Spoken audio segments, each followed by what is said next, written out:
قال اللہ تعالیٰ قل ان کان آباؤکم و ابناؤکم و اخوانکم و ازواجکم و عشیرتکم و اموال اقترفتموها و تجارت تخشون کسادها و مساکن ترضونها احب الیکم من اللہ و رسولہ و جہاد فی سبیلہ فتربصوا حتی یأتی اللہ بامرہ واللہ لا یہدی القوم الفاسقین۔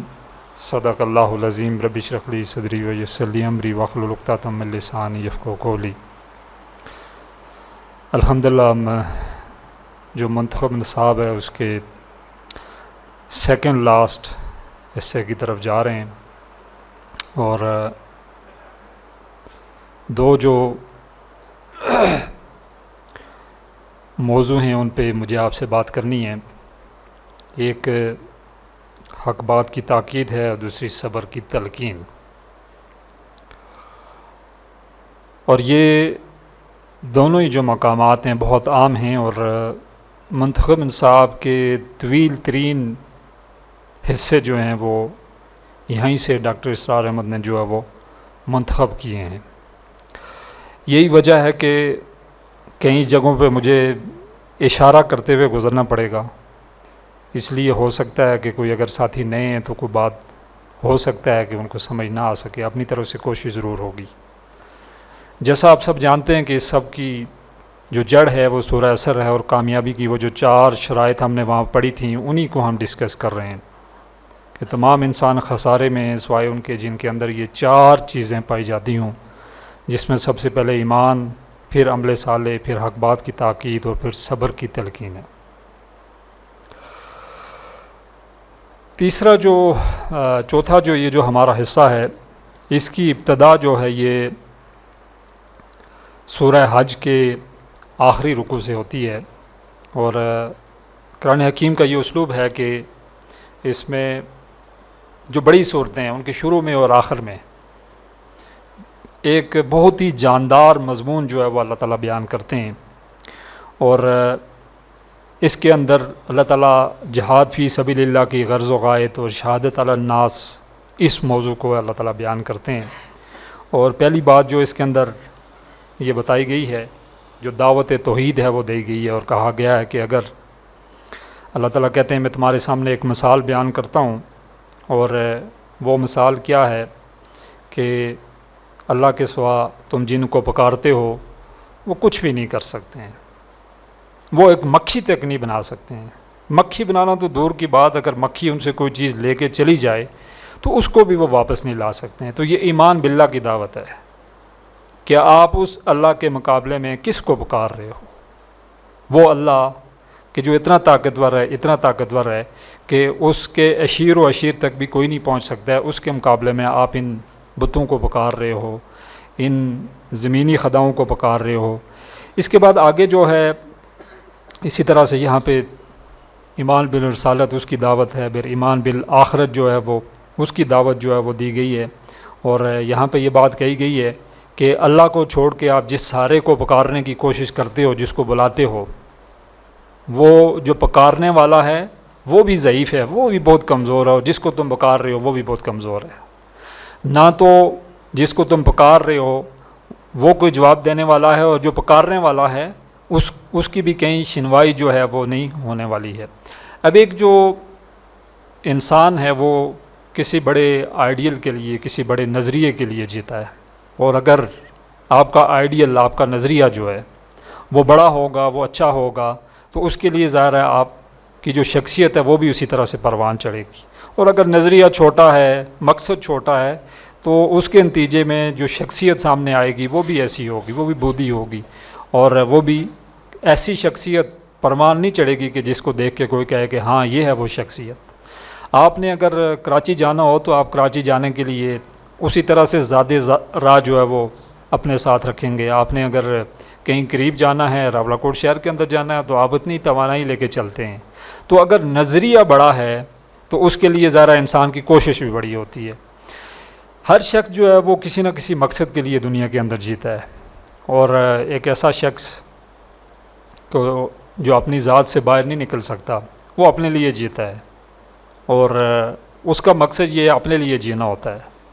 کہ میں تمام سہولتیں اپنے لیے حاصل کروں، میں خوبصورت لگوں، میرا گھر ایسا ہو، اس سے تھوڑا سا اونچے شخص وہ ہوتا ہے جو اپنے خاندان کے لیے بھی جیتا ہے اور خاندان کے لیے کوشش کرتا ہے کہ یار میرا خاندان جو ہے اس کو سپورٹ ملنی چاہیے۔ اس سے تھوڑا سا بڑا یا اس سے ایک بڑا جو جس کا آئیڈیل ہوتا ہے وہ معاشرہ ہوتا ہے، پھر وطن ہوتا ہے، پھر اس طرح سے آگے جو، لیکن ایک مسلمان جو ہے اس کا آئیڈیل اللہ تعالیٰ کی ذات ہوتی ہے اور وہ اللہ تعالیٰ کے لیے جیتا ہے۔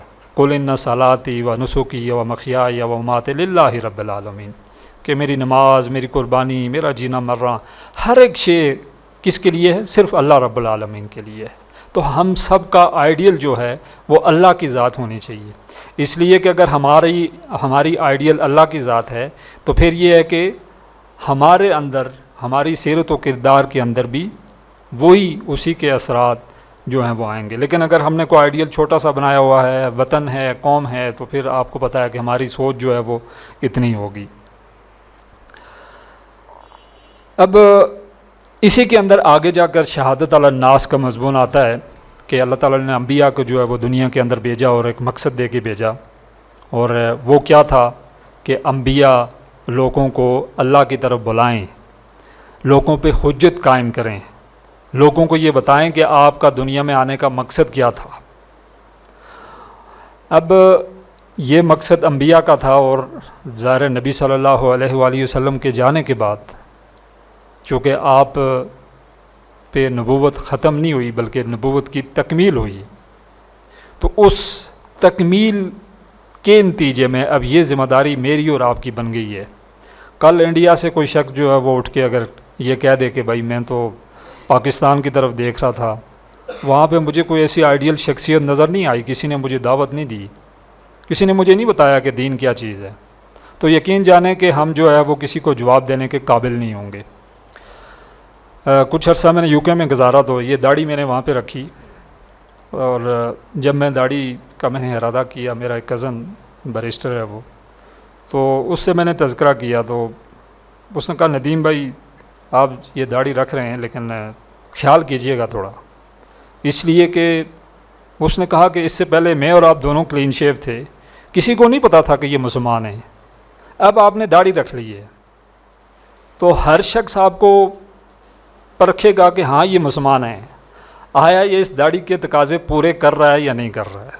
تو داڑھی تو خیر ایک چھوٹی سی چیز ہے، ہم میں سے ہر ایک جو ہے، اور خاص کر کے اس اقامت دین کے اس فکر کے ساتھ جڑا ہوا شخص جو ہے وہ لوگوں کے لیے آئیڈیل ہے، وہ لوگ جو ہیں وہ آپ کو دیکھ رہے ہوتے ہیں۔ چھوٹی سی بات، یہاں سے یہ جو ہماری روڈ ہے یہ ون وے ہے یہاں سے اوپر کی طرف، تو کل ایک میرا کزن اس نے مجھ سے کہا کہ دیکھیے آپ دین کا کام کر رہے ہیں تو یہ اچھا نہیں ہے کہ آپ ون وے جو ہے اس میں جو ہے وہ آپ چل کے اوپر آتے ہیں، آپ کے لیے اچھا یہی ہے کہ آپ گھوم کے آیا کریں۔ یہ چھوٹی سی بات ہے، صرف جو بات آپ کو میں سمجھانا چاہ رہا ہوں کہ لوگ آپ کو مانیٹر کرتے ہیں، آپ کو دیکھتے ہیں، اور آج ہم مسلمانوں کی صورتحال یہ ہے کہ ہمیں دیکھ کر کوئی مسلمان کیا، اگر کوئی مسلمان بننا چاہ رہا ہو تو وہ کہے کہ یار ان سے تو میں کافر ہی بلاؤں۔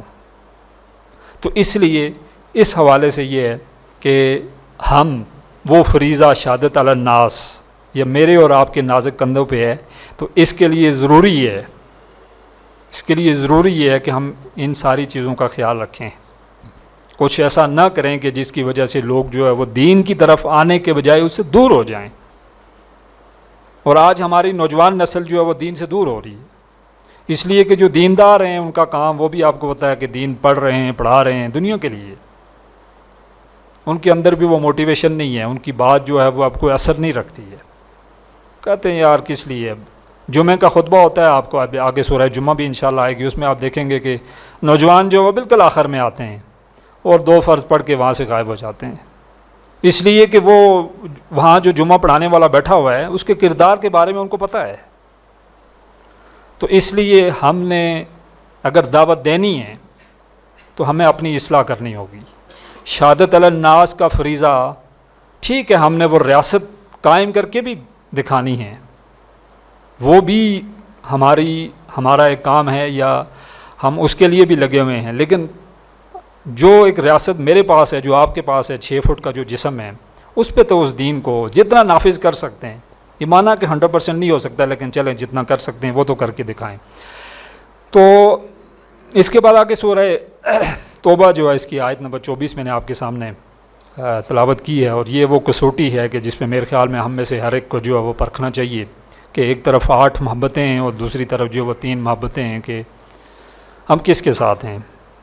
آیا ہم بھی ان 8 چیزوں میں پھنسے ہوئے ہیں کہیں، یا ہماری توجہ ان 8 چیزوں میں نہیں ہے بلکہ ان 3 چیزوں میں ہے؟ وہ کیا ہے؟ ایک طرف آپ کی 5 رشتہ داریاں ہیں، ٹھیک ہے، ساری رشتہ داریاں اس کے اندر آ گئی ہیں. کہا کہ کل ان کانا آباؤکم، کہ کہہ دو کہ تمہارے باپ، اسی طرح سے ابناؤکم تمہارے بیٹے، اخوانکم تمہارے بھائی، وازواجکم تمہارے زوج، ورعشیرتکم اور تمہارے رشتہ دار، واموال اقترفوها، یہ پہلے 5 رشتہ داریاں آ گئی ہیں.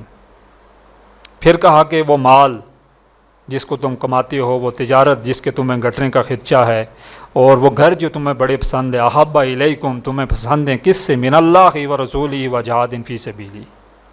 تو آج اگر ہم اپنا جائزہ لیں گے تو ہم دین پہ کیوں نہیں عمل کر رہے ہیں؟ کہیں ہماری رشتہ داریاں آڑے آ جاتی ہیں، کہیں ہمارا کاروبار آڑے آ جاتا ہے، اور کہیں ہمیں وہ گھر جو ہے وہ بنانا ہوتا ہے، اس وجہ سے کچھ اوپر کی کمائی کی ہمیں ضرورت ہوتی ہے. اسی وجہ سے آج جو ہے وہ آپ کو پتہ ہے کہ مسلمان جو ہیں ذلت اور رسوائی ان کا مقدر ہے. تو کہا کہ اگر تم ان کو پریفر کر رہے ہو کس پہ؟ من اللہ ہی، اللہ پہ، اور و رسول ہی، اور اس کے رسول پہ، و جہاد فی سبیلہ، اور اس کے راستے میں جہاد سے، فتربصوا، کہ کہا کہ دفع ہو جاؤ، اللہ کو تمہاری کوئی ضرورت نہیں ہے، حتیٰ یاتی اللہ بامرہ، یہاں تک کہ اللہ کا حکم آ جائے، یہاں تک کہ تمہیں موت آ جائے. واللہ لا یہدی القوم الفاسقین، اللہ تعالیٰ فاسقوں کو ہدایت نہیں دیتا. تو ہمیں دیکھنا چاہیے کہ ہماری محبت کس کے ساتھ ہے؟ اللہ کے ساتھ ہے، اس کے رسول کے ساتھ ہے، اس کے راستے میں جہاد کے ساتھ ہے، یا یہ ہے کہ ہم ہی ان رشتہ داریوں کے چکر میں کہیں پھنس کے رہ گئے ہیں، ان کاروباروں میں، یہی جو کیریئر ہم نے بنانا ہے اسی کی طرف جو ہے وہ ہماری ساری توانائیاں آج آپ کو پتہ ہے کہ اس کی طرف لگ رہی ہیں. میں یہ نہیں کہہ رہا کہ نہیں لگنی چاہیے، لگنی چاہیے. جتنا جہاں پہ رہنا ہوتا ہے وہاں اس کے لیے جو ہے وہ اتنی کوشش ہمیں جو ہے وہ کرنی چاہیے. یہ بھی نہیں ہے کہ ہم اس کو بالکل نگیٹ کر دیں اور ہم کہیں کہ نہیں جی اس کی بالکل ضرورت ہی نہیں ہے. ضرورت ہے اس کی، لیکن کتنی ضرورت ہے اس کے بارے میں بھی ہمیں دیکھنا چاہیے. ہمارے سامنے نبی صلی اللہ علیہ وسلم کی ذات اقدس رہنی چاہیے جنہوں نے ساری زندگی کبھی زکوٰۃ نہیں دی، کہیں کہیں دنوں تک فاقے، بے تاج بادشاہ لیکن گھروں میں فاقے. اور دوسری طرف دیکھیں تو شاید ہی کوئی ہفتہ ہو یا 10 دن ہو کہ جس کے اندر کوئی جہاد کی بات نہ ہو رہی ہے، یا جہاد کی تیاری نہ ہو رہی ہو، یا جہاد سے بڑھ کر اگر قتال کی بات کر رہے ہیں، جہاد تو ہر انسان کرتا ہی رہتا ہے، ہر وقت ہی کرتا ہے، لیکن جہاں قتال کی بات کریں تو آپ صلی اللہ علیہ وسلم کی زندگی میں آپ دیکھ سکتے ہیں کہ کتنے غزوات، کتنے سریے جو ہے وہ ہوئے ہیں.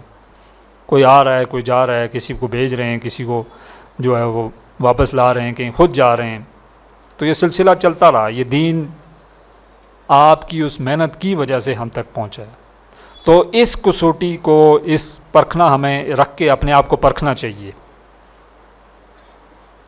کہ آیا ہماری محبتیں کہیں دنیا کی طرف تو نہیں ہیں، کہیں رشتہ داروں کی طرف تو نہیں ہیں، کہیں کاروبار کی طرف تو نہیں ہیں، کہیں گھروں کی طرف تو نہیں ہیں.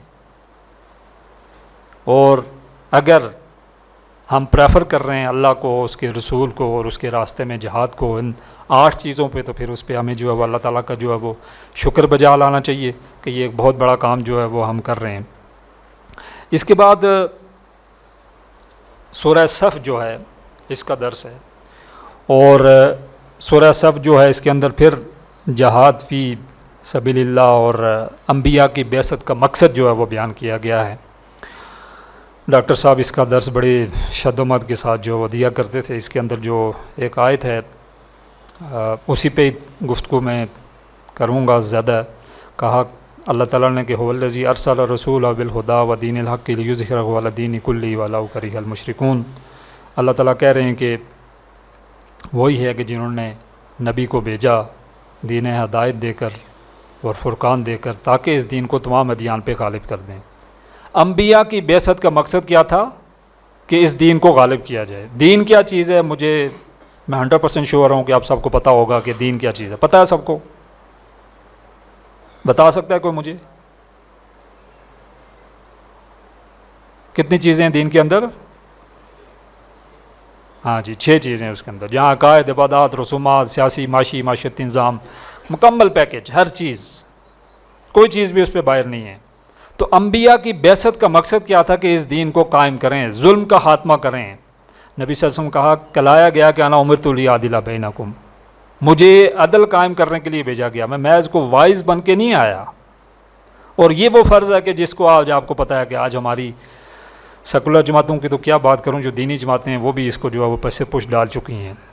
ہم سمجھتے ہیں یہ کوئی اضافی نیکی ہے، دین کو قائم کرنے کی کوشش کرنا یہ اضافی کام ہے، کیا تو تب بھی ٹھیک ہے، نہیں کیا تو تب بھی ٹھیک ہے۔ لیکن یہ اس آیت کے بارے میں چونکہ 3 مقامات اور ہیں جہاں پہ یہ آیت آئی ہوئی ہے تھوڑے سے فرق کے ساتھ، شاہ ولی اللہ رحمہ اللہ نے کہا تھا، اور اسی طرح سے ان کے جو شاگرد ہیں مولانا عبید اللہ، انہوں نے کہا تھا کہ عالمی انقلاب اس آیت کے ذریعے آتا ہے، یہ عالمی انقلاب کا پیش خیمہ ہے۔ 3 بار اللہ تعالیٰ نے زور دے کے بات کہہ دی کہ میں نے انبیاء کو بھیجا ہے دین ہدایت دے کر، کس کے لیے؟ تاکہ اس دین کو جو ہے وہ غالب کر دیں تمام کے تمام جو ادیان ہیں ان کے اندر۔ اب اسی صورت کے اندر چونکہ خطاب مسلمانوں سے ہے اور یہ بالکل آخری وقت میں جو ہے وہ نازل ہوئی ہیں، اور اس کے اندر جو بات شروع میں کی جا رہی ہے وہ یہی ہے کہ قول و فعل کا تضاد نہ ہو، یا ایھا الذین آمنوا لما تقولون ما لا تفعلون۔ ایک مومن جو ہے اس کے قول و فعل میں تضاد نہیں ہو سکتا، اور کہا کہ اگر تمہارے قول و فعل میں تضاد ہے تو تمہارا بہت ہی برا ٹھکانہ ہے۔ پھر آگے جہاد کی بات کی گئی ہے کہ ان الذین یحب الذین یقاتلون فی سبیلی، کہ وہ لوگ کہ جو اللہ کے راستے میں بنیان مرصوص بن کر جنگ کرتے ہیں، اللہ ان سے محبت کرتا ہے۔ اور پھر اسی طرح سے بنی اسرائیل کا یہاں پہ واقعہ آتا ہے کہ موسیٰ علیہ السلام نے اپنے لوگوں سے کہا کہ تم مجھے کیوں تکلیف دے رہے ہو، اور پھر اللہ تعالیٰ نے کہا کہ وہ لوگ جو ہیں وہ ظالم ہیں جو انبیاء کو جو ہے وہ تکلیف دیتے ہیں۔ اسی طرح سے حضرت عیسیٰ علیہ السلام کا جو ہے وہ ذکر آتا ہے، اور کہ ان پہ بھی جو ہے ان کے ماننے والوں نے جھوٹ مانا۔ اور اس کے بعد آگے یریدون لیطفئوا نور اللہ، یہودیوں کو خطاب کر کے یہ کہا گیا ہے کہ یہ اللہ تعالیٰ کے نور کو اپنے منہ کی پھونکوں سے بجھانا چاہتے ہیں۔ واللہ متم نوری، اور اللہ تعالیٰ اپنے نور کا اتمام کر کے رہے گا۔ ولو کرہ الکافرون، اگرچہ یہ چیز کافروں کو کتنی ہی ناگوار کیوں نہ گزری۔ اس کے بعد یہ آیت آئی ہے، هو الذی ارسل رسولہ بالہدی ودین الحق لیظہرہ علی الدین کلہ ولو کرہ المشرکون۔ انبیاء کی بعثت کا مقصد کیا تھا کہ اللہ تعالیٰ نے کیوں انبیاء کو بھیجا؟ تاکہ اس دین کو غالب کریں، اس دین کو قائم کریں۔ اس لیے کہ جب تک یہ دین قائم نہیں ہوگا میری اور آپ کی دعوت کامل نہیں ہو سکتی ہے۔ ریاست کی سطح پر جب یہ دین کامل ہو جاتا ہے تو پھر یہ دعوت جا کے کامل ہوتی ہے۔ اور آپ صلی اللہ علیہ وآلہ وسلم نے کوئی کسی کو خط نہیں لکھا، کوئی قاصد نہیں بھیجا جب تک کہ ریاست مدینہ کے اندر آپ صلی اللہ علیہ وسلم نے وہ دین قائم کر کے نہیں دکھا دیا۔ جب قائم ہوا تو پھر اس کے بعد خط بھی لکھے، اور اس کے بعد تو پھر وہ وقت آ گیا کہ جب 3 آپشن ہی ہوتے تھے کہ مسلمان ہو جاؤ، ہمارے برابر کے شہری ہو۔ فوجیں جب جاتی تھیں تو 3 آپشن دیا کرتی تھیں، کوئی چوتھا آپشن نہیں تھا کہ یہاں سے بندے بھیجو اور وہاں جا کے ان کو بھی مارتے رہیں، اور ادھر بھی جو ہے وہ ظلم و جبر ہو، اور سرحد کے اس پار بھی ظلم و جبر ہو رہا ہو، اور ہم یہ سمجھ رہے ہوں کہ نہیں یہاں کا ظلم و جبر تو چونکہ مسلمان کر رہے ہیں یہ ٹھیک ہے، اور وہاں کا ظلم و جبر تو ہندو کر رہا ہے وہ غلط ہے۔ ایسا کچھ نہیں تھا، پہلے وہ نظام قائم کر کے دکھا دیا، اس کے بعد پھر فوجیں بھیجی۔ 3 آپشن وہ دیتے تھے بس، کہ مسلمان ہو جاؤ، ہمارے برابر کے شہری ہو، ہمیں آپ سے کچھ نہیں چاہیے، نہیں تو چھوٹے بن کے رہو، کمی بن کے رہو، ٹیکس دو، جزیہ دو۔ اور تیسرا آپشن یہ ہے کہ ٹھیک ہے آؤ تلواریں ہمارے اور آپ کے درمیان فیصلہ کریں گی۔ بس یہ 3 باتیں تھیں، کوئی چوتھی بات نہیں تھی۔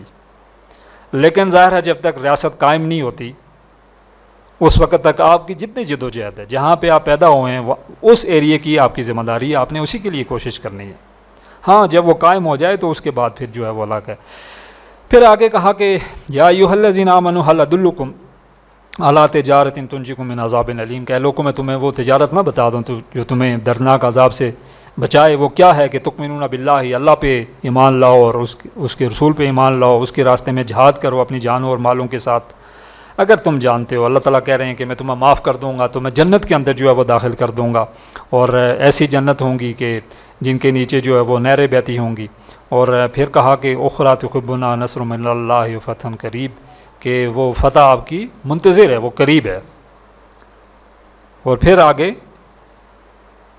انصاری اللہ کا نعرہ جو ہے وہ لگوایا گیا ہے، جو حضرت عیسیٰ علیہ السلام نے اپنے حواریوں سے کہا تھا کہ وہ کون ہے مددگار میرے اللہ کے لیے، تو جو انصاری تھے انہوں نے کہا تھا کہ ہم آپ کی مدد کریں گے اللہ کے لیے۔ تو آج بھی اگر کوئی داعی دین اٹھتا ہے تو وہ بھی یہ نعرہ لگاتا ہے من انصاری اللہ، کہ اللہ کے لیے میرا مددگار، اپنے لیے کوئی مدد نہیں، اپنے چندے کے لیے نہیں، اپنی کو بلڈنگیں بنانے کے لیے نہیں، بلکہ اللہ کے لیے، اللہ کے دین کو غالب کرنے کے لیے، اس کے غلبے کے لیے۔ ایک داعی دین جو ہے، جو حقیقی داعی دین ہے، اس کا یہ نعرہ ہوتا ہے۔ اس کے بعد آگے جو ہے وہ سورہ جمعہ ہے، اور اس کے حوالے سے کچھ گفتگو جو ہے وہ میں آپ کے سامنے رکھ چکا ہوں۔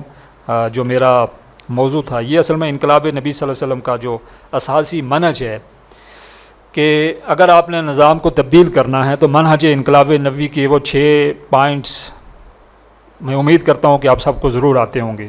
اس کے لیے سب سے پہلے انقلابی نظریہ تھا، پھر کیا تھا جی؟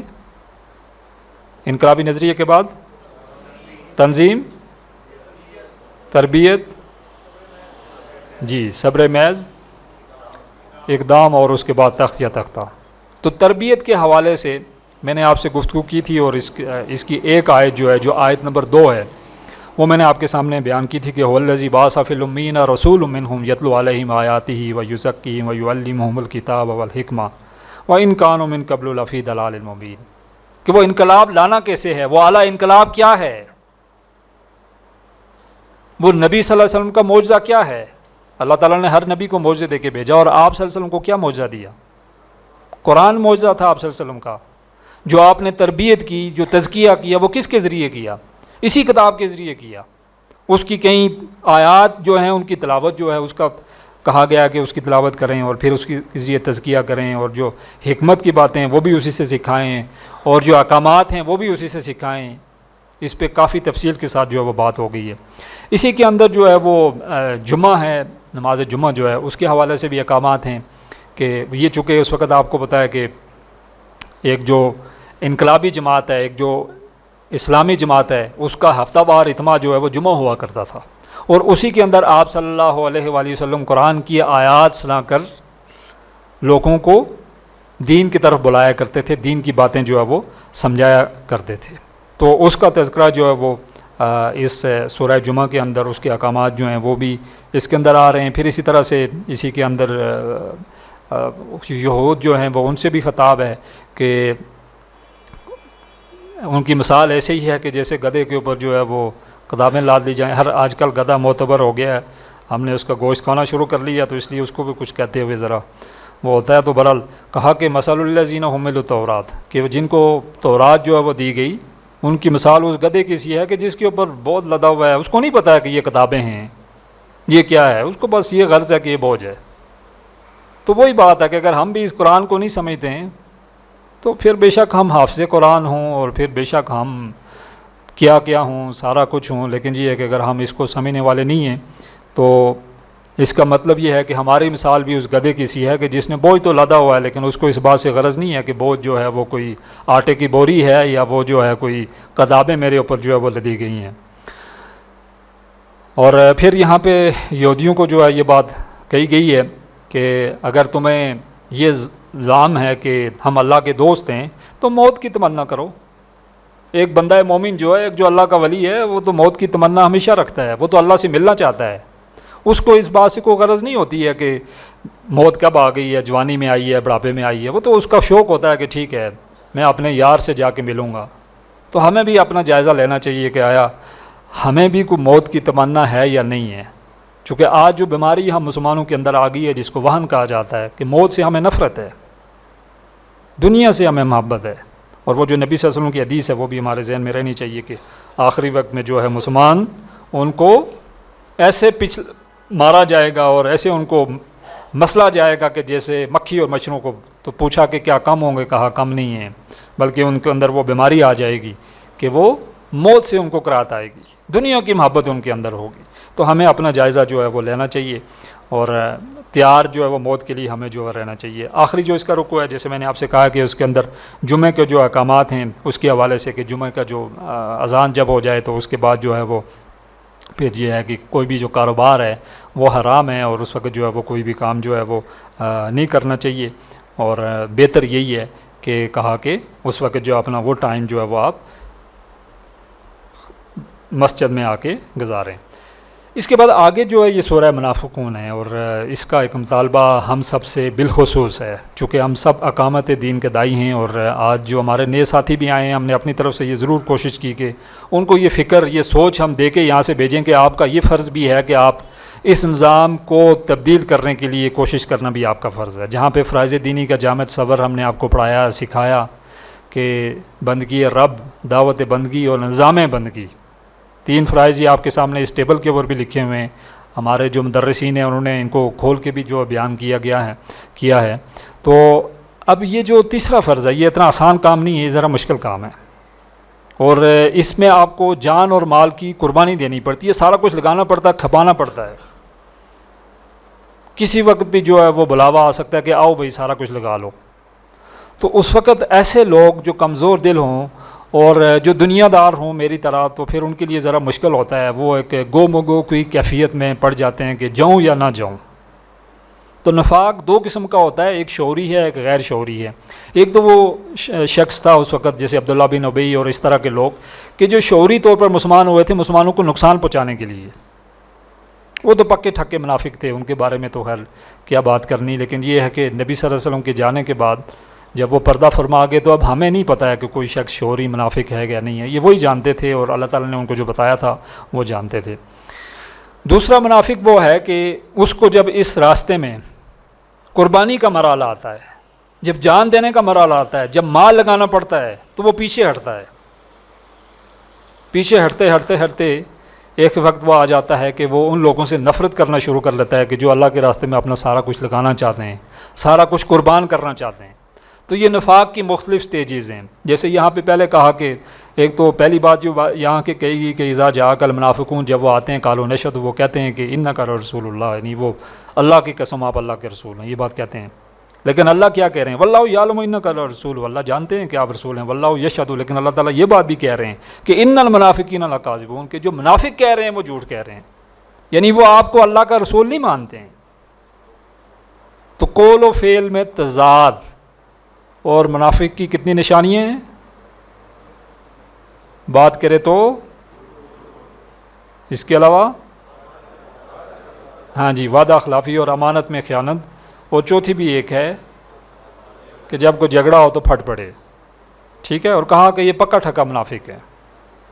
تو کچھ نہ کچھ کسی نہ کسی حد تک ہم میں سے ہر شخص جو ہے وہ کہیں نہ کہیں نفاق کے اندر ضرور ملوث ہوگا۔ میں اپنے آپ کو دیکھ کے کہہ رہا ہوں، اور یہ ذہن میں رکھیے گا کہ نفاق کا خطرہ مومن کو ہوتا ہے، منافق کو اس بات کا کوئی خطرہ نہیں ہوتا ہے کہ میں منافق ہوں، اور اس کی بڑی کڑی سزا ہے، سخت سزا ہے کہ جہنم کا سب سے نچلا گڑھا، اور یہاں تک اللہ کے نبی صلی اللہ علیہ وسلم کو کہا گیا کہ اگر آپ ان کے لیے 70 مرتبہ بھی استغفار کریں تو نہیں، اور نبی صلی اللہ علیہ وسلم نے کہا کہ اگر مجھے یہ پتا ہوتا کہ 70 مرتبہ سے زائد استغفار کرنے سے ان کی معافی ہو جائے گی تو میں وہ بھی کر دیتا۔ تو یہ مرض جو ہے یہ لگ جاتا ہے، اس لیے ہمیں اس سے چوکنا رہنا چاہیے۔ اور ایک تابعی جو ہیں انہوں نے کہا کہ میں تقریباً 60 کے قریب صحابہ جو ہیں میں ان سے ملا اور ان سے اس کے بارے میں پوچھا، تو انہوں نے کہا کہ ہمیں اپنے بارے میں، صحابہ سے ہمیں اپنے بارے میں خدشہ ہے کہ یہ نفاق ہمارے اندر بھی کہیں موجود ہے۔ اور وہ صحابی حضرت حنظلہ کا قصہ آپ نے سنا ہوا ہے کہ نافق حنظلہ، اور وہ نعرے لگاتے ہوئے جا رہے تھے، حضرت ابوبکر صدیق سے ملے، انہوں نے کہا کہ کیا ہے؟ انہوں نے کہا یہ ہے۔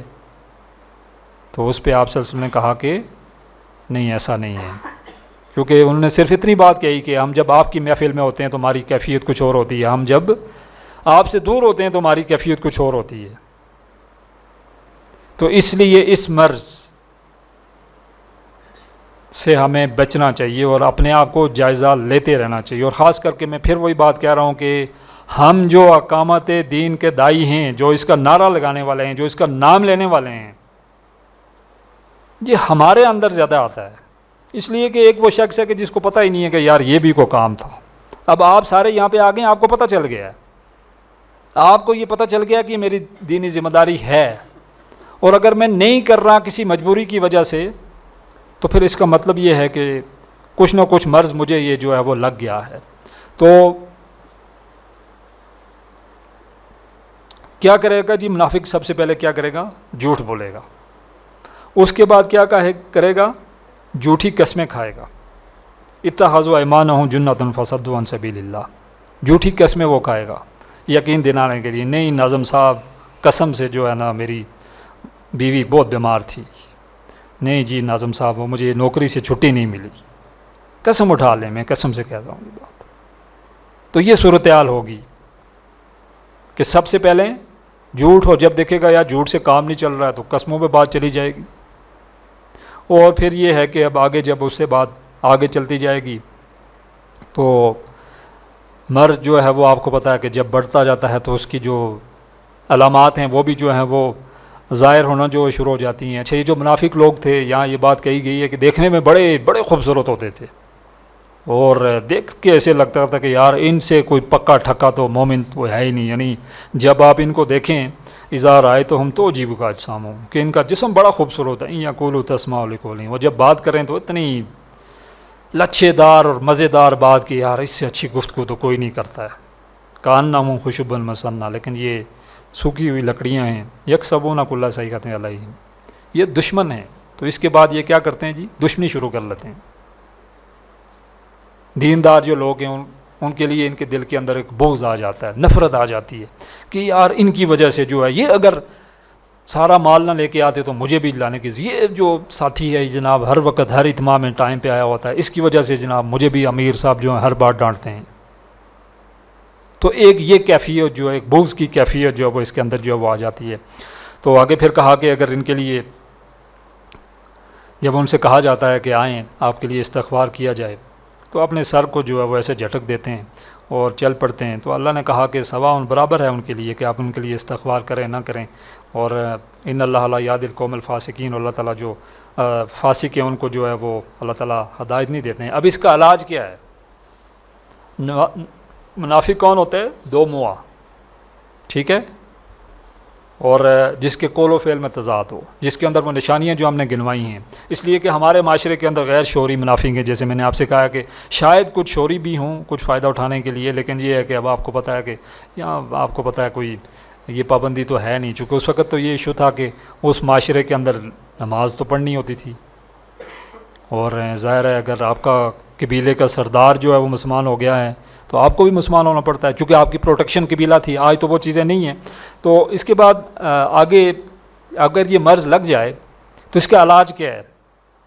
اس کا علاج ہے خرچ کرنا، اللہ کے راستے میں لگا دینا. انفقو انفقو انفقو. جان و مال اللہ کے راستے میں لگانا. جتنا انسان جو ہے جان و مال اللہ کے راستے میں لگائے گا اتنا نفاق سے دور ہٹتا جائے گا. تو پھر اسے بچا بچا کے نہیں رکھنا ہے. جو بھی ہے اس کو اللہ کے راستے میں جو ہے وہ لگا لینا چاہیے. اور جو اللہ کے راستے میں انسان لگاتا ہے وہ آپ کو پتہ ہے کہ وہی محفوظ ہوتا ہے. اور وہ جو بکری کا قصہ آپ نے سن رکھا ہے کہ بکری جب ذبح ہوئی تو دستی بچی تھی. حضرت عائشہ نے کہا کہ دستی بچی ہے باقی سارے بچے ہیں. تو آپ صلی اللہ علیہ وسلم نے کہا کہ نہیں ساری بکری بچ گئی ہے سوائے اس دستی کی چونکہ اس کو ہم کنزیوم کر لیں گے. تو آپ کا پوائنٹ آف ویو چیزوں کے بارے میں تبدیل ہو جاتا ہے. تو آپ کی بچت وہی ہے جو آپ نے لگا لی ہے اللہ کے راستے میں. جو آپ نے دنیا میں کھا لیا کھپا لیا وہ یہیں پہ رہ جائے گا. جو آپ نے اس کے راستے میں لگایا وہ وہاں پہ آپ کو جو ہے وہ کام آئے گا. اور پھر کہا کہ اس کی طرف آپ کیوں جاتے ہو؟ کہا کہ یا ایھا الذین آمنوا لا تلھکم اموالکم ولا اولادکم من ذکر اللہ. کہ اللہ کے ذکر سے آپ کی اولاد آپ کی مال و دولت اس سے غافل نہ کرے آپ کو. کیوں ہم اللہ کے ذکر سے غافل ہوتے ہیں؟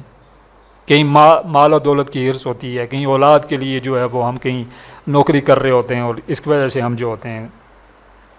اور اگر کہا کہ اگر تم اس کی طرف یعنی یہ کام ہوگا تو اولئک هم الخاسرون تو بڑے گھاٹے کا سودا ہوگا. اور کہا کہ انفقوا مما رزقناکم کہ خرچ کرو جو تمہیں دیا گیا من قبل ان یاتی احدکم الموت کہ یہاں تک کہ تمہیں موت آ جائے. اور اس وقت یہ تمنا کرو کہ مجھے تھوڑی سی مہلت مل جائے اور میں جو ہے وہ اس مال کو جو ہے خرچ کر لوں. لیکن مہلت ملنے والی نہیں ہے.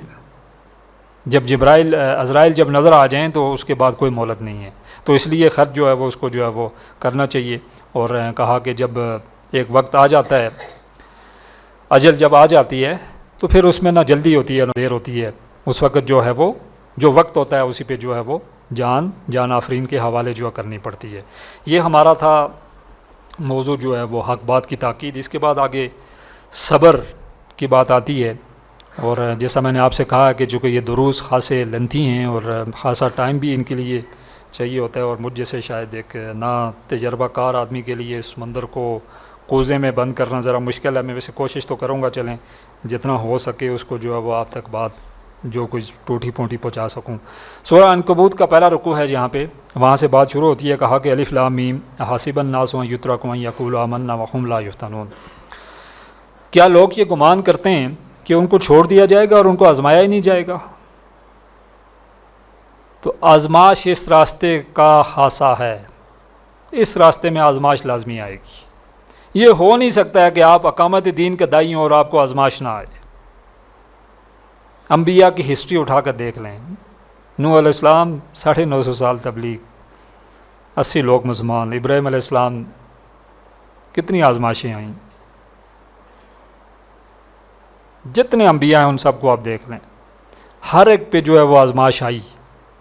تو اس راستے میں آزمائش لازمی شرط ہے۔ اچھا، یہ جو سورہ عنکبوت ہے یہ وہ اس وقت نازل ہوئی کہ جب مسلمانوں کو مار پڑنا شروع ہو گئی۔ اب شروع میں آپ کو پتہ ہے کہ جب انقلابی جماعت اٹھتی ہے تو آپ کی کریکٹر ایسوسیشن ہوتی ہے، آپ کی کردار کشی ہوتی ہے، آپ کو طرح طرح کے تانے دیے جاتے ہیں کہ پاگل ہیں یار، کون ہے یہ، خلافت کا نام لیتے ہیں، 1400 سال پہلے تھی، اس وقت نہیں چلی، اب کیا چلے گی، دماغ نہیں ہے ان کا، اس طرح کی باتیں آپ کو سننے میں ملیں گی۔ جب جو ایگزسٹنگ سسٹم کو چلانے والے ہیں جب وہ دیکھتے ہیں کہ اب یہ رکنے والے نہیں ہیں تو پھر اس وقت مار پٹائی شروع ہو جاتی ہے۔ اور یہ واقعہ ہے حضرت حباب ابن ارج جو پیشے کے لحاظ سے لوہار تھے، اور ان کے بارے میں جیسا آپ جانتے ہیں کہ ان کو انگاروں پہ لٹایا جاتا، پیٹھ کی چربی جلتی، انگارے بجھتے۔ تو ایک بار انہوں نے کہا کہ ظاہر ہے تکلیفیں بہت بڑھ رہی تھیں، میں نبی صلی اللہ علیہ وسلم کے پاس گیا اور ان سے کہا کہ یا رسول اللہ کی مدد کب آئے گی؟ تو آپ صلی اللہ علیہ وسلم خانہ کعبہ کے ساتھ ایسے سر رکھ کے لیٹے ہوئے تھے، آپ فوراً اٹھ کے بیٹھ کے اور آپ نے کہا کہ خباب تم جلدی کر رہے ہو، خدا کی قسم اس سے پہلے لوگوں کو آروں سے چیرا گیا ہے اور لوگوں کا گوشت کنگھیوں سے جو ہے وہ نوچا گیا ہے۔ تو آزمائش اس راستے کا خاصہ ہے، آزمائش لازمی آئے گی، آزمائش پہ صبر کرنا پڑے گا، صبر کرنا پڑے گا۔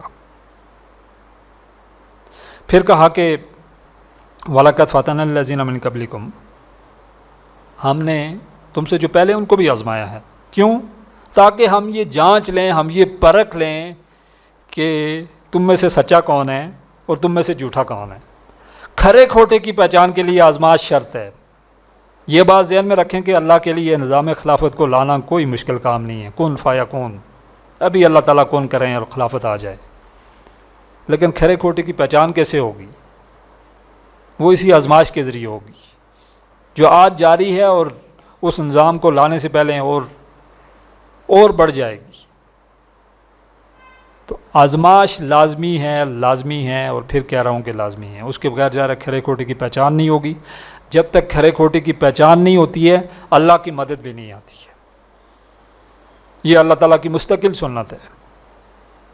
انبیاء کو آزمایا گیا، آپ صلی اللہ علیہ وآلہ وسلم کیا آپ کے ساتھ کیا نہیں ہوا، طائف کی وادی میں کیا ہوا، جوتے سارے لہولان ہوئے، شیب ابی طالب میں محصور رکھا گیا، نماز پڑھ رہے ہیں، اوجڑی پھینکی گئی، اور پھر 2 جو بچیاں ہیں ان کی طلاق کا سامنا، کون سی ایسی تکلیف ہے کہ جو آپ صلی اللہ علیہ وسلم کو نہیں ہوئی۔ دندان مبارک جو ہے وہ میدان جنگ میں شہید ہوتے ہیں، فاقے ہوتے ہیں کئی دنوں تک، کھانے کے لیے کچھ نہیں ہے، خوف ہے دشمن کا کہ ابھی یہ شمع بجھی۔ آزمائش میں اگر پورا اترتا ہے ایک مومن تو اس کے بعد پھر اللہ تعالیٰ کی جو ہے وہ مدد آتی ہے، ورنہ یہ ہے کہ اللہ تعالیٰ کی مدد آزمائش کے آئے بغیر اگر آ جائے، یعنی آج اگر اللہ تعالیٰ اس نظام کو قائم کر لیں اور میرے اور آپ کے حوالے کر لیں تو ہم اس کی بدنامی کا باعث بنیں گے، نیک نامی کا باعث نہیں بنیں گے، اس لیے کہ کھرے کھوٹے کی پہچان ابھی تک جو ہے وہ نہیں ہوئی ہے۔ پھر اس میں اللہ تعالیٰ آگے فرماتے ہیں کہ تم میں سے جو کوئی مجاہدہ کرتا ہے وہ اپنے لیے کرتا ہے اور اللہ تعالیٰ اس بات سے غنی ہے، یعنی تم میں سے اگر کوئی اس دین کے لیے اپنا سارا کچھ لگا رہا ہے، تن من دھن، تو اللہ تعالیٰ کو اس بات سے کوئی غرض نہیں ہے، اللہ تعالیٰ غنی ہے، وہ تعریف کیا ہوا ہے، تم جو لگا رہے ہو وہ اپنے لیے لگا رہے ہو۔ پھر آگے والدین کے ساتھ حسن سلوک کی بات آ رہی ہے، اور پھر کہا کہ وہ لوگ جنہوں نے نیک عمل کیے ہیں، اللہ تعالیٰ کہہ رہے ہیں کہ میں انہیں لازماً جو ہے صالحین جو ہیں وہ ان کے اندر جو ہے وہ داخل کروں گا۔ اور پھر یہ بات یہاں پہ آ رہی ہے کہ آزمائش آئے گی اور اس کے ذریعے منافقین جو ہیں ان کو بھی الگ کیا جائے گا، ان کے بارے میں پرکھا جائے گا کہ کون جو ہے وہ حقیقت میں دین کے لیے قربانی دینے والا ہے اور کون جو ہے وہ محض زبانی دعوے جو ہے وہ کرنے والا ہے۔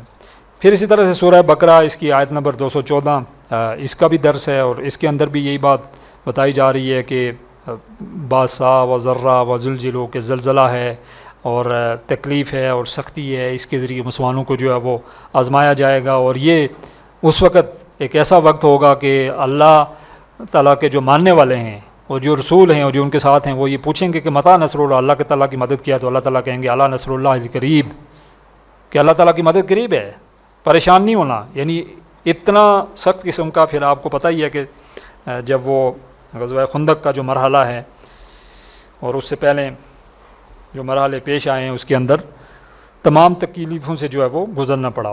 پھر آگے سورہ آل عمران کی ایک آیت ہے، اس کے اندر پھر دوبارہ سے یہ بات کہی گئی ہے کہ اللہ تعالیٰ تمہیں آزما کے یہ بات دیکھنا چاہ رہے ہیں کہ کون جو ہے وہ اللہ کے راستے میں جہاد کرتا ہے، اپنا سارا کچھ جو لگاتا ہے، اور پھر یہ ہے کہ اللہ تعالیٰ یہ دیکھنا چاہ رہے ہیں کہ کون جو ہے وہ صبر کرتا ہے۔ پھر سورہ توبہ کی آیت نمبر 16 ہیں، اور پھر اس میں اللہ تعالیٰ یہ کہہ رہے ہیں کہ تم یہ سمجھتے ہو کہ اللہ تعالیٰ تمہیں آزمائے بغیر جو ہے وہ چھوڑ دیں گے، ایسا نہیں ہے، بلکہ اللہ تعالیٰ تمہاری آزمائش جو ہے وہ ضرور کریں گے اور کھرے کھوٹے کی پہچان جو ہے وہ ضرور کریں گے۔ پھر سورہ عنکبوت کے آخری جو 3 رکوع ہیں ان کا یہاں پہ جو ہے وہ درسی حصے کے اندر شامل ہے، جہاں پہ پھر وہی موضوع ہے کہ ابتلا اور آزمائش کے دور میں جو اہل ایمان ہیں ان کے لیے ہدایات کیا ہیں۔ تو اہل ایمان جو ہے ان کا خاصہ یہ ہے کہ وہ صبر کرنے والے ہوتے ہیں، اور اللہ تعالیٰ بھی یہ کہہ رہے ہیں کہ ان اللہ مع الصابرین، کہ میں صبر کرنے والوں کے ساتھ ہوں۔ مشکل کام ہے، یہ آسان نہیں ہے۔ صبر جو ہے یہ آپ کو پتہ ہے کہ سب سے آخر میں آتا ہے اور جلدی چلا جاتا ہے، اور ایک جو بندہ مومن ہے اس کا طریقہ کار یہ ہوتا ہے کہ جب کوئی مصیبت آتی ہے تو وہ اس کی سٹیٹمنٹ وہی ہوتی ہے جو ہم کسی فوتگی پہ ہم پڑھتے ہیں کہ انا للہ و انا الیہ راجعون، کہ میں اللہ کی طرف سے آیا ہوں اور اسی کی طرف مجھے لوٹ کے جانا ہے۔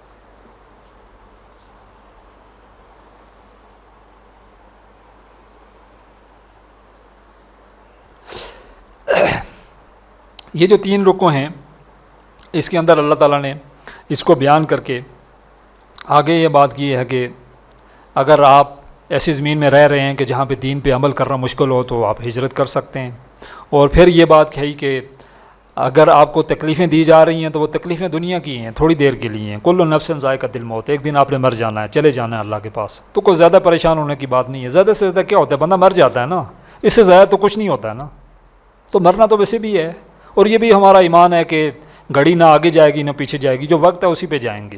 تو میرے خیال میں ایک مومن کے لیے اپنا سب کچھ لگانا انتہائی آسان ہے، اور شاید یہی ہماری وہ خاص بات ہے کہ جس کو کفار نہیں سمجھ سکتے ہیں کہ یہ مرنے کے لیے تیار ہوتے ہیں، یہ جان دے دیتے ہیں، اور ایسے ہی جان دیتے ہیں جیسے ایسے مکھی اور مچھر جو ہے وہ جان دے دیتا ہے۔ آج آپ کو پتہ ہے کہ جو کچھ فلسطین میں ہو رہا ہے، بار بار ان سے کہا جا رہا ہے کہ چھوڑو، باہر جاؤ، بھوکے ہیں، پیاسے ہیں، لیکن ادھر ہی ہیں، نہیں جانا ہے۔ تو زیادہ سے زیادہ یہی ہوتا ہے کہ انسان جو ہے وہ مر جاتا ہے، اور اس سے زیادہ جو ہے وہ کچھ نہیں ہوتا ہے۔ اور پھر کہا کہ وہ جو صبر کرنے والے ہیں وہ اللہ تعالیٰ کی ذات پہ جو ہے وہ توکل کرتے ہیں، اور اللہ تعالیٰ کہہ رہے ہیں کہ کوئی بھی جاندار جو اپنا رزق جو ہے وہ ساتھ لے کے نہیں چلتا ہے، تم اس راستے میں اپنا سارا کچھ لگاتے ہو تو اللہ تعالیٰ وہ چند پرند حیوانات ہر چیز کو دے رہا ہے تو تمہیں بھی دے گا۔ پریشان نہیں ہونا ہے رزق کے لیے، یا اس کے لیے کہ میں اگر کوئی دین کی طرف آیا تو پتہ نہیں مجھے کھانے کے لیے کہاں سے ملے گا، اور اس طرح کی باتیں آپ کو پتہ ہے کہ یہ چیزیں جو ہیں وہ بھی انسان جو ہے اس کے ذہن میں، دل کے اندر جو ہے یہ باتیں جو ہے وہ اکثر شیطان جو ہے وہ لے کے آ جاتا ہے۔ اس کے بعد آگے سورہ کاف جو ہے اس کی چند آیات جو ہیں وہ شامل کی گئی ہیں، آیت نمبر 27 سے لے کر آیت نمبر 31 تک، اور اس میں بھی یہ بات کہی گئی کہ وَاصْبِرْ نَفْسَكَ مَعَ الَّذِينَ يَدْعُونَ رَبَّهُمْ بِالْغَدَاوَةِ وَالْعَشِيِّ يُرِيدُونَ وَجْهَهُ وَلَا تَعْدُ عَيْنَكَ عَنْهُمْ تُرِيدُ زِينَةَ الْحَيَاةِ الدُّنْيَا، کہ اپنا آپ جو ہے وہ اس کو جو ہے وہ ان لوگوں کے ساتھ رکھو کہ جو اللہ تعالیٰ کو پکارتے ہیں صبح اور شام، اور جو جن کا چہرہ جو ہے وہ صرف اللہ کی طرف ہی ہے، اور وہ ایسے لوگ ہیں کہ جو دنیا کو جو ہے وہ طلب کرنے والے نہیں ہیں، یعنی جو دنیا کو طلب کرنے والے ہیں ان کی طرف جو ہے وہ آپ کی توجہ جو ہے وہ نہیں ہونی چاہیے، بلکہ جو دیندار لوگ ہیں ان کی طرف ہی آپ کی توجہ جو ہے ہونی چاہیے۔ پھر اس کے بعد آگے سورہ بقرہ کی آیت نمبر 153 تا 157 نے کہا کہ یا ایھا الذین آمنوا استعینوا بالصبر والصلاۃ ان اللہ مع الصابرین، اے وہ لوگوں جو ایمان لائے ہو مدد حاصل کرو صبر سے اور نماز کے ساتھ، بے شک اللہ تعالیٰ جو ہے وہ صبر کرنے والوں کے ساتھ ہے۔ اور پھر کہا کہ ولا تقولوا لمن یقتل فی سبیل اللہ اموات، کہ مت کہا ان لوگوں کو جو اللہ کے راستے میں اپنی جان جو ہے وہ دے دیں، بل احیاء، وہ زندہ ہیں، ولکن لا تشعرون، تمہیں شعور نہیں ہے، یعنی ایک شہید جو ہے وہ زندہ ہے، تمہیں اس بات کا جو ہے وہ شعور نہیں ہے۔ اور پھر آگے یہ بات آ گئی کہ وَلَنَبْلُوَنَّكُمْ بِشَيْءٍ مِّنَ الْخَوْفِ وَالْجُوعِ وَنَقْصٍ مِّنَ الْأَمْوَالِ وَالْأَنفُسِ وَالثَّمَرَاتِ وَبَشِّرِ الصَّابِرِينَ، یہ کہا کہ لازماً بلازماً تمہیں میں آزماؤں گا خوف سے، بھوک سے، مال و دولت کی جو ہے وہ کمی سے، اور جانوں کی کمی سے، اور اسی طرح سے پھلوں یا محنت کی کمی سے، وبشر الصابرین، اور بشارت ہے صبر کرنے والوں کے لیے۔ پھر کہا کہ الذین اذا اصابتهم مصیبۃ قالوا انا للہ وانا الیہ راجعون، کہ یہ لوگ ہیں کہ جب ان پر کوئی مصیبت آتی ہے تو کہتے ہیں کہ ہم اللہ کی طرف سے ہیں اور اسی کی طرف جو ہے وہ ہم نے لوٹ کے جانا ہے۔ تو پھر کہا کہ اولئک علیہم صلوات من ربہم ورحمۃ واولئک هم المہتدون، کہ یہ وہ لوگ ہیں کہ جن کے لیے اپنے رب کی طرف سے جو ہے وہ صلوات ہیں، دعائیں ہیں، رحمت ہے، اور یہی لوگ جو ہیں وہ ہدایت یافتہ ہیں۔ اس کے بعد آگے جو ہے وہ آخری جو دور ہے اس کا تذکرہ آتا ہے، اور وہ جو جنگیں ہیں جس کے نتیجے میں ظاہر ہے مسلمان جب آزمائے گئے، جب کھرے کھوٹے کی پہچان ہو گئی، اور جب پک کے پتھر بن گئے وہ، تو اس کے بعد پھر اللہ تعالیٰ کی مدد آئی، اور وہ غزوہ بدر سے لے کر فتح مکہ تک اللہ تعالیٰ کی مدد رہی۔ کہیں کہیں پھر دوبارہ آزمائش آتی رہی، کہیں احد کے اندر، بدر میں آپ کو پتہ ہے کہ فتح ہوئی، اور احد کے اندر تھوڑی سی غلطی ہوئی تو پھر تھوڑا سا اللہ تعالیٰ نے جھنجھوڑا، اور اسی طرح سے پھر آخری جو آزمائش تھی وہ غزوہ خندق کی صورت میں تھی، کہ جب سارے اکٹھے ہو کے آ گئے، اور بظاہر یہ لگنے لگا ہے کہ 10,000 کی فوج آئی ہے اور مدینے کی ٹوٹل آبادی بھی 10,000 ہی ہے، بچے بوڑھے عورتیں سب ملا کے 10,000 ہیں، اور یہ لگ یہ رہا تھا کہ اب یہ چراغ بجھا کے بجھا، لیکن چونکہ اللہ تعالیٰ نے کھرے کھوٹے کی پہچان کر لی تھی، اللہ تعالیٰ کی مدد آئی، اور اللہ تعالیٰ نے بغیر جنگ کے ان کو بھی ٹال دیا، اور نبی صلی اللہ علیہ وسلم نے کہا کہ اس کے بعد اب یہ تمہارا تعاقب نہیں کریں گے۔ تو یہ کھرے کھوٹے کی پہچان کے بعد اللہ تعالیٰ نے اس نظام کو، اس سلطنت جو مدینہ ہے، ریاست جو مدینہ ہے، اس میں قائم کر کے ایک مثال کے طور پر رہتی دنیا تک ہمارے سامنے رکھ دی ہے، اور اب یہ میری اور آپ کی ذمہ داری ہے، کیونکہ یہ دین صرف مدینہ کے لیے نہیں آیا تھا، یہ جزیرۃ العرب کے لیے نہیں آیا تھا، یہ پورے قرۂ ارض کے لیے آیا تھا۔ خلافت کے بارے میں حدیث آپ اچھی طرح سے جانتے ہیں، آپ اس پہ بات بھی کرتے ہیں، خالد صاحب کو، ڈاکٹر صاحب کو آپ جو ہے وہ سنتے رہتے ہیں، اس نے آنا ہے، اور اسلام ہر پکے کچے گھر میں داخل ہوگا، وہ چاہے کوئی ذلیل ہو کے اس کو قبول کرے یا کوئی عزت دار بن کر اس کو قبول کرے، اس نظام نے آنا ہے۔ البتہ میں نے اور آپ نے یہ دیکھنا ہے کہ اس راستے میں ہم نے کیا لگایا ہے، کیا کھپایا ہے۔ ہمارا لائف سپین لیمیٹڈ ہے، 40 سال، 50 سال، 60 سال، 70 سال، اس سے اوپر نہیں ہے۔ تو اگر ہم اپنا سارا کچھ لگا لیں، دنیا میں خلافت نہ بھی آئے تو ہم کامیاب ہیں، اور اگر ہم اپنا کچھ بھی نہ لگائیں، خلافت آ بھی جائے تو ہم ناکام ہیں۔